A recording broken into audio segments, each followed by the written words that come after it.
Frag Radio. Ladies and gentlemen, welcome back for another episode of Frag Tag Radio. And here with you today is your boy, Pradius. Of course, so got to get those plugs out of the way. First of all, Appy Gamer. Appy makes you happy. That is on Android, iOS, and Windows. Get it while it's hot. Of course, got all your gaming news sources in there. IGN, GameSpot, GamesRadar, OXM, it don't matter. And of course, Frag Tag Radio is on there. Also, Gaming News and Reviews, which is on Android and iOS by News Fusion. Great app, pretty much very similar to Appy Gamer. Get all your news sources in one thing. The cool thing about Gaming News and Reviews is that it bunches similar articles together. So if there is, say, a new article about Quantum Break getting its release date pushed back, then it will bunch all of those articles together. IGN, say, has an article on that. GameSpot has an article on that. Another game website has an article on that. It'll bunch them all together so you're not looking at the same piece of news over and over with all those sources put together. That kind of happens in a lot of apps like that, but not such in Game of News and Reviews. They do a really good job of sorting that out. So, and of course, Frag Tag Radio's on there, so definitely worth checking that out.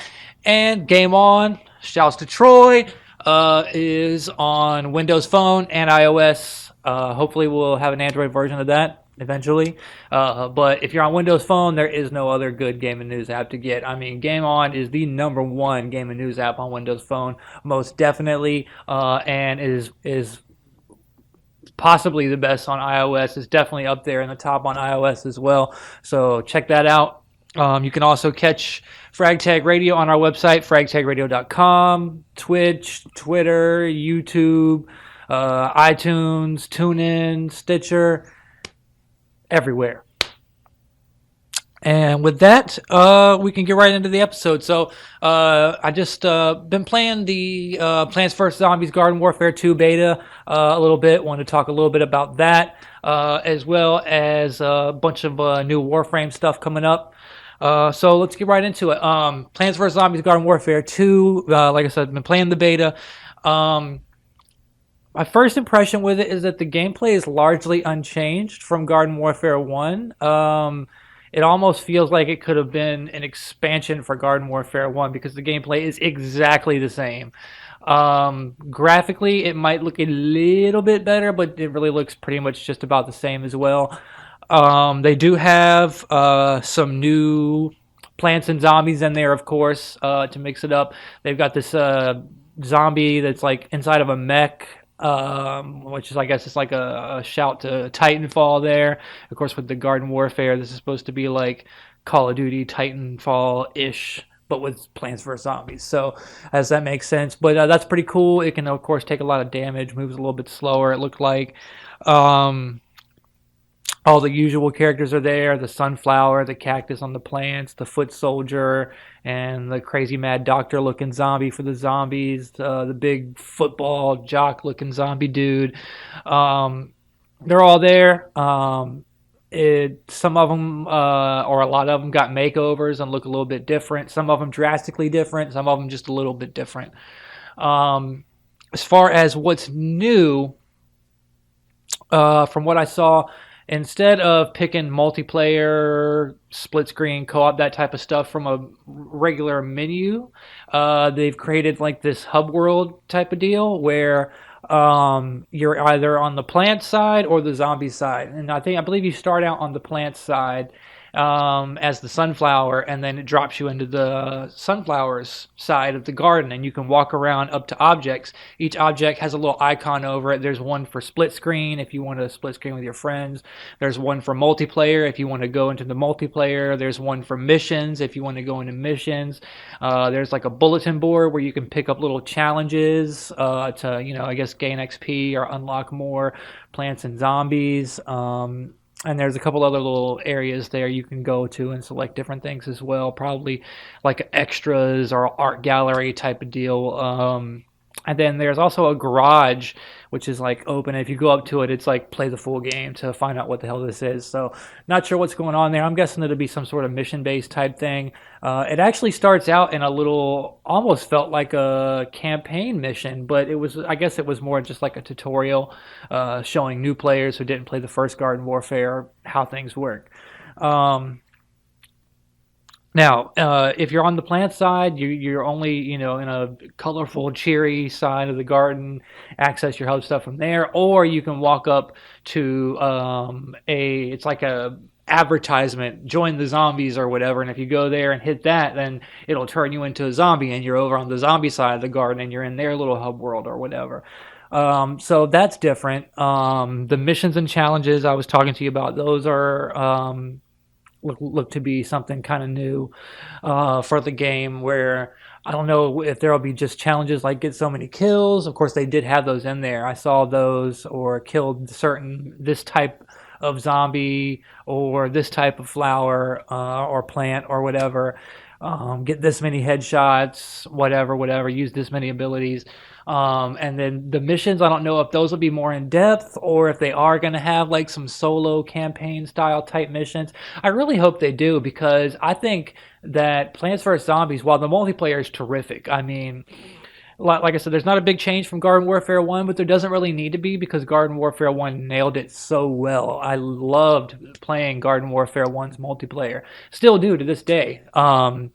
So for Garden Warfare 2, I'm really hoping that they'll add in some kind of a campaign where you can go through and play solo. I mean, I can only imagine the sort of crazy zany stuff that they could do in a possible campaign for a Garden Warfare Plants vs Zombies. But I guess we'll have to wait until the final version to really figure out what's going on there. I know in the original Plants vs Zombies they had the second screen functionality where you could play on your tablet and collect sunflowers for health for your teammates, or drop little pods where they could walk up to and refill their health. I hope that option is still there in Garden Warfare 2, but who knows? We'll see if it actually is. Other than that, not too much else to talk about there. My favorite plant is still the cactus.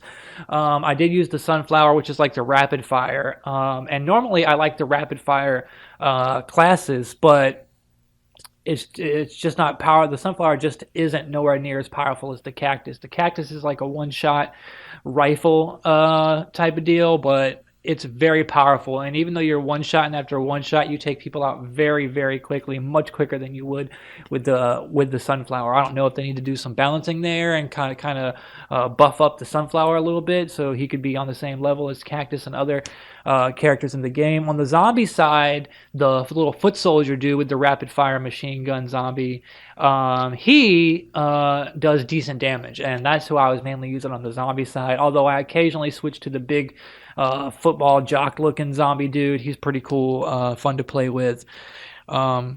But yeah, so the game will be out very soon. Definitely looking forward to checking it out. And once I've played it, of course, we'll be doing, talk about it and do a little review here on the show. And yeah, so with that, Warframe.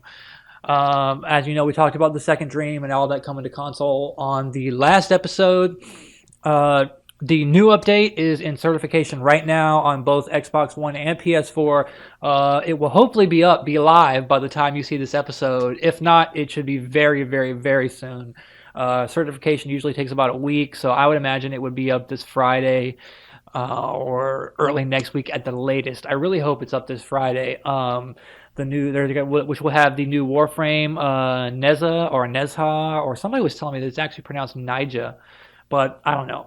But looks like a really freaking awesome frame with that like ring of fire that goes around them, and you can use it like Rhino's iron skin, and you can also do the thing where he ignites the trail behind him, so when you're running it'll leave like a trail of fire behind you to damage enemies, or summon up those spears out of the ground that impale all enemies in the area, which is, I think it's like his main ability. It just looks to be a really awesome frame, and I cannot wait to check it out.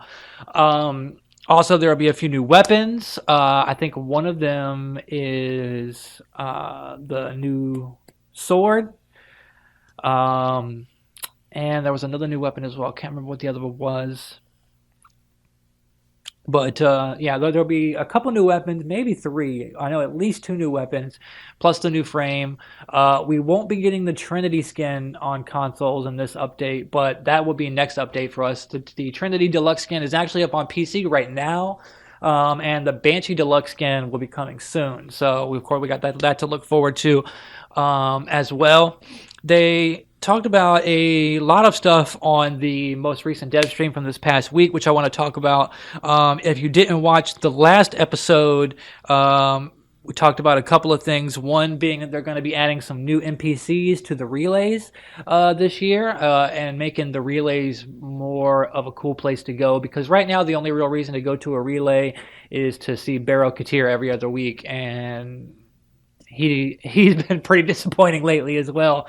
Not really selling anything. There's been a lot of salt there, and I know they talked about that on the dev stream as well, where they're trying to going to try and make it better or figure out what to do with Barrow because people just aren't happy with the state of the Void Trader as of right now. But yeah, so look forward to beefing up with the relay station, some new NPCs there this coming year. There will also be 2 to 3 Second Dream scale style cinematic quests coming this year, which means 2 to 3 huge expansions coming to the game, which is going to be amazing. This will supposedly lead to a big bomb or a big bang at the end of this year, which a lot of people are speculating means that that's when they'll be blowing up the Void finally. They've been talking about blowing up the Void for a while now, and I'm guessing a lot of people are guessing that that's what they were saying when they were talking about a big bomb or a big bang at the end of the year would be the blowing up of the Void. But that's neither here nor there. I mean, because we don't. It's not for sure. That's just guesses and speculation at this point. But I don't really know what else that could mean. So, as far as the new stuff, they're going to be adding in a quest replay option where we'll be able to go back and replay like the Kubro Egg mission or the Nada mission or the Nata mission as it was. Or we'll be able to go back and replay the Second Dream quest. So that'll be really cool because right now the only way you can replay those old quests is if you have a friend or somebody who hasn't played them yet and join their party. Excuse me, and help them play through it. But the option to go through and replay those old missions on your own solo, I think is going to be really cool. There's a new Lisette coming, which a new ship, as it were. Right now we've got 3: the regular Lisette, the Mantis, and the Scimitar. And then there's a new one. They didn't say what the name of it was, I don't think, but it is badass looking. Cannot wait for that. They're also adding it so when you squad up with a team to play, their ships, their Lisettes will show up outside the windshield of your Lisette, so you'll be able to look out and see the ships of your teammates, which actually is sort of a la Destiny. Destiny, when you join up, their ships fly in and sit next to yours, and you can see other people's ships while you're sitting in the lobby waiting, except it's going to be 1,000 times cooler on Warframe because you'll actually be inside your ship, and you can actually move your ships around on the loading screen. I mean, pretty much Warframe is everything that Destiny isn't, and then some. So that's going to be cool. Like I said, 18.3 is in certification on consoles right now. Hopefully it'll be up by the time you see this. They said that the new Prime Access won't be coming in January, unfortunately, but early to mid-February at the latest, we will be getting the new Prime Access, which, from what I hear, will be Saren Prime, the new Prime frame, and possibly Nakana Prime for one of the weapons. I really hope there are 2 weapons this time. I know this last one there was only 1 Prime weapon, and I think the one before that there was only 1 Prime weapon as well. I've been slacking off on the Prime weapons, and they need to get back on the ball with that. I want to see 2 Prime weapons in this next Prime Access.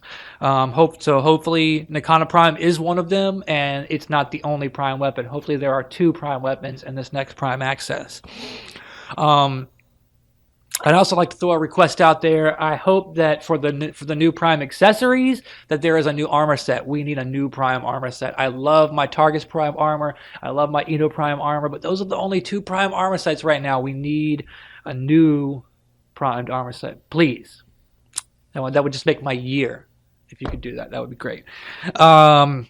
So there's a new event, which I believe is going live on PC this week, which is called Shadow Debt. It's more of a community-focused event, from what they were saying, where everybody would be working together towards a common goal. No matter what clan or alliance you're in or what your affiliation is, everybody would be working towards a common goal, which is really cool. I like when they do stuff like that. It's sort of like, the Fomorian attack on the relays when we had to defend all the relays, and now it's like turned into an alert that pops up every now and then where one of the relays will be getting attacked. But definitely looking forward to playing that new event when it makes its way to console. New augments for Atlas and Equinox. They showed those off on the dev stream. Equinox I wasn't very impressed with. I was really liking Atlas's augments, though. One of the Atlas augments was for his rock wall power. You'll be able to summon 3 of them instead of just 1. That was really awesome. They also talked about possible melee weapons, syndicate melee weapons for syndicates. As you know, for a while there, we only had syndicate secondary weapons, and then more recently they added the syndicate primary weapons. So now we'll be looking at the syndicate melee weapons. They didn't announce any specific possibles for syndicate melee weapons, but they did say that this time around they were looking at doing some of the less popular weapons, syndicatizing them. So, if you look, I guess, melee weapons that no one ever uses, they're going to turn those into syndicate weapons and beef them up a little bit so that hopefully people will start using them and make those weapons a little bit more popular, which I think is a good idea. Let's see, the updates on Focus, that will be coming very soon to PC, and then hopefully fairly soon to console as well, where right now you equip the lenses onto your guns and Warframes, and you gain Focus by, instead of XP, the XP turns to Focus at the end of the mission once you get mission success. The new stuff they're implementing will be drops, so you'll be in the middle of a mission, you and your friends killing baddies, and then one of them will drop this little glowing gold thing, and if you pick it up, it'll activate a timer.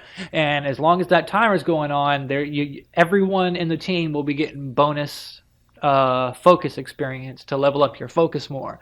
So I think that's going to add a nice team aspect to it, to where everybody will be like, oh shit, the timer's going. Let's get everybody together, kill as many people as possible, so we can maximize our focus. That's going to be really cool. As long as they don't nerf the amount of XP that we already get from Focus now. Because right now, with your lenses, you already get a certain amount of XP, based on how many kills you get and things like that. So I hope that isn't nerfed to make this other system work, because I often play solo, and I would rather it not get nerfed, so that I can still do things on my own when I don't feel like playing with a team, if that makes sense.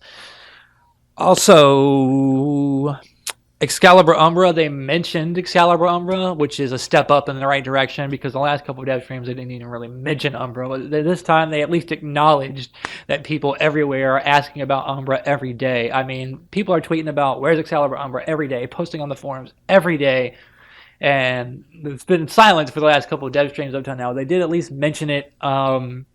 Hopefully Excalibur Umbra is coming sooner than later, because me not being a PC founder, and any player on console we can't have Excalibur Prime, so Excalibur Umbra is the next best thing for us. And I hope it happens soon, because I cannot wait, based on, the pictures we've seen of Excalibur Umbra from China. He just looks badass, and I can't wait. Let's see, a couple more things. Like I said, Trinity Deluxe skin is on PC. Banshee coming soon. And the last for Warframe, the random color schemes and loadouts they're adding on, so that we will be able to randomize our color schemes with our accessories as well as our frame. Right now you can go in there and randomize colors for your frame, but then you have to go into your attachments, accessories, and manually change those to match the main colors of your frame. But this way, when you randomize colors, it'll automatically make the colors of your accessories, your frame, everything all match. which I think is great. Also, the option to randomize loadout. So you'll be able to go and hit random loadout, and it'll pick a random frame, random weapon, random secondary, random melee weapon, and then you can roll with that, or you can hit random again, and then until it rolls something you like. But I think that's going to be a cool option. That with the option to replay missions, tons of cool stuff coming to Warframe. I have actually recently started my own clan.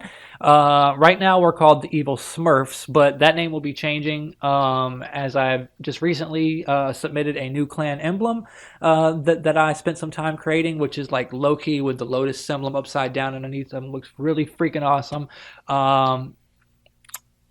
As far as the clan name, I have not settled on a new clan name yet, but when I do, y'all will be the first to know. But yeah, right now we're a Storm clan, maxed out at 100 members. I've been really enjoying it. We also started my own alliance, which is called the Phoenix Dynasty Alliance. I believe we have 72 clans in the Phoenix Dynasty Alliance right now. So I've been having a lot of fun, doing the whole running the clan and alliance and meeting new players and helping out new players. It's just been a really fun and rewarding experience so far, and I'm looking forward to continuing on there. But so that pretty much covers about all I had to say about Warframe. Just a couple of quick. The Division is coming out very soon. The beta is like this week or next week. So if you're looking forward to the Division, if you haven't pre-ordered it yet, go ahead and pre-order it so you can get access to the beta.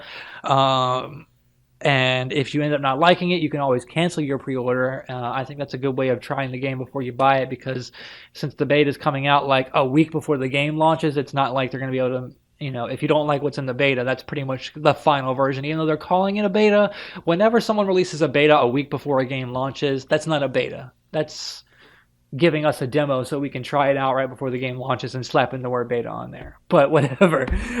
So there's that. And then Quantum Break, oh my god, I cannot wait for Quantum Break. As y'all know, Remedy is one of my favorite developers. Alan Wake, my favorite game of last generation. Cannot wait to play Quantum Break. And once Quantum Break releases, I hope they get right to work on Alan Wake 2, because that needs to happen. It just does. Alan Wake, love Alan Wake. Love. Cannot say enough great things about that game. Please, Remedy, make an Alan Wake 2. I need Alan's story. Big Al, the Wakemeister, I need his story to continue. If you could do that, that would be great. But no other really big games coming up right in the immediate future over the next month or two, other than those that I'm really looking forward to. But there are many coming throughout the year. We've got Sea of Thieves, Rare's new game. Let's see, Gears of War 4, which is going to be huge for me. Gears of War is like my favorite game of all time, as well as one of my favorite games of last generation, Gears 3, 1, and 2. Judgment, not so much, but so looking forward to Gears of War 4. Halo Wars 2, which was huge news when they announced that. Couldn't believe it. Looking forward to that. Recore, which is going to be hopefully amazing from, the team that, it's pretty much a team of devs known for making Metroid games, and then with Kiji and Concept behind them, with all working together on that. Recore is just going to be an amazing game. Unfortunately, Scalebound got delayed till next year. I was really looking forward to that, but what can you do? And then supposedly there's a few surprise games, exclusives that are coming out this year for Xbox One that we don't even know about yet, that will presumably be announced at E3 or Gamescom or whenever. So can't wait to figure out what those are. And yeah, I think that about covers what I wanted to say for this episode. I really hope you guys and gals enjoyed it, and I will catch y'all next time. Frag Radio.